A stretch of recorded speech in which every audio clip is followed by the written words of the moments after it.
विद्यार्थी मित्रांनो, आज आपण डेरिव्हेटिव्ह ऑफ पॅरामेट्रिक फंक्शन्स हा टॉपिक पाहणार आहोत. त्यामध्ये आपण दोन इक्वेशन्स कन्सिडर करू. Consider the equation x is equal to F of T and y is equal to G of T. In this equation the T is parameter. T is called the parameter. For example, x is equal to a cos t and y is equal to a sin t. In these two relations or two equations, the t is parameter. Here t is a parameter. Simplify these two equations, we get x square plus y square is equal to a square cos square t plus a square sin square t is equal to a square cos square t plus sin square t, that is a square. This is the equation of circle of radius a, and the domain of t is 0.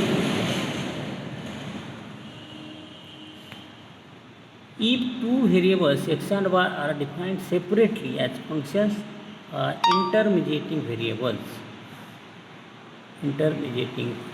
t, then that intermediating variable is known as parameter.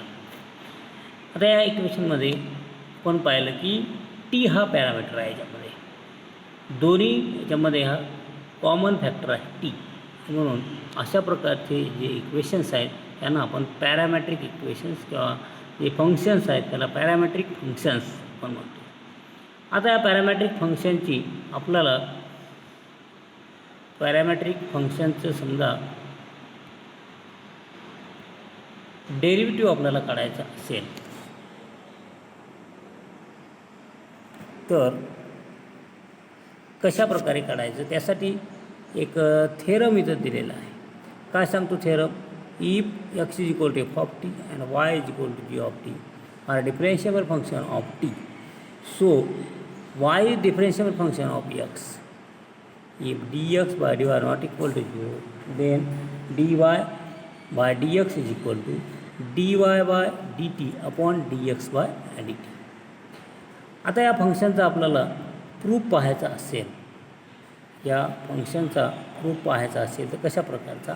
आपण आतापर्यंत जे proof घेतले डेरिव्हेटिव्हमध्ये त्याच प्रकारे आपण इथे घेऊ. पहिल्यांदा दिलेले फंक्शन मी कन्सिडर केलेले आहेत.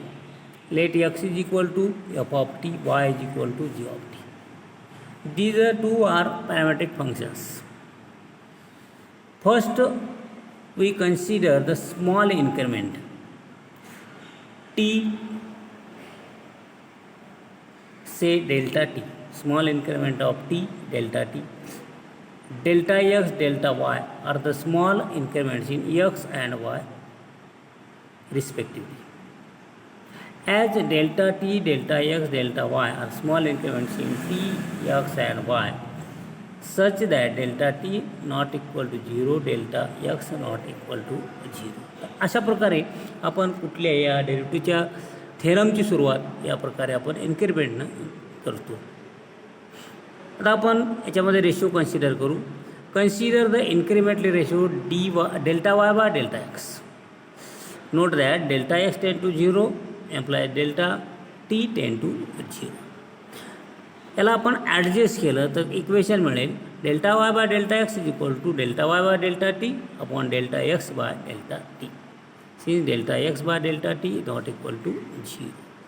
Taking limit delta t tend to 0 on both sides, we get limit delta x tend to 0 delta y by delta x is equal to limit delta t tend to 0 delta y by delta t upon delta x by delta t. अशा प्रकारे आपण याला limit लावली आणि लिमिटनंतर आपण by using the second डेफिनेशनचा आपण यूज केला. Limit delta x by and delta x tend to 0 delta y by delta x is equal to limit delta t tend to 0 delta y by delta t limit delta t 10 to 0 delta x by delta t. By using the second definition, we get limit delta t 10 to 0 delta x by delta t is equal to dx by dt, and limit delta t 10 to 0 delta y by delta t is equal to dy by dt. And hence we get limit delta x tend to 0, delta y by delta x is equal to dy by dt upon dx by dt. By using these equations, we get the last equation dy by dx is equal to dy by dt upon dx by dt. Here dx by dt. तर हा याचा parametric इक्वेशनचा हा theorem आहे. या थेरमचा use करून आपण काय problems सोडू. याच्यातलं पहिलं प्रॉब्लेम मी घेतो. कन्सिडर प्रॉब्लेम पहिलं आपण घेऊ. x is equal to 8t⁴, y is equal to 280². In this problem, first we take y is equal to 280². Differentiate with respect to t. We get dy by dt is equal to 2a divided dt² is equal to 2a to t. That means 480. Then next parametric function x is equal to 80⁴. Differentiate with respect to t. We get dx by dt is equal to a d by dt t⁴. That means a 40 cube. That means 480 cube. Then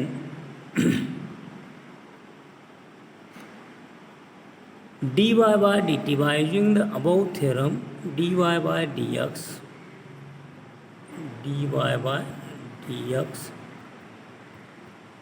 we get dy by dx is equal to dy by dt upon dx by dt.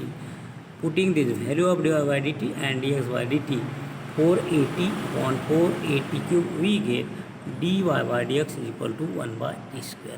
तर अशा प्रकारे आपण हे problem separate derivative काढा आणि dy by dt upon dx by dt या थेरममध्ये आपण टाकल्यानंतर आपल्याला dy by dx ही व्हॅल्यू मिळेल. त्यानंतर समोरचा एक प्रॉब्लेम मी कन्सिडर करतो इथं.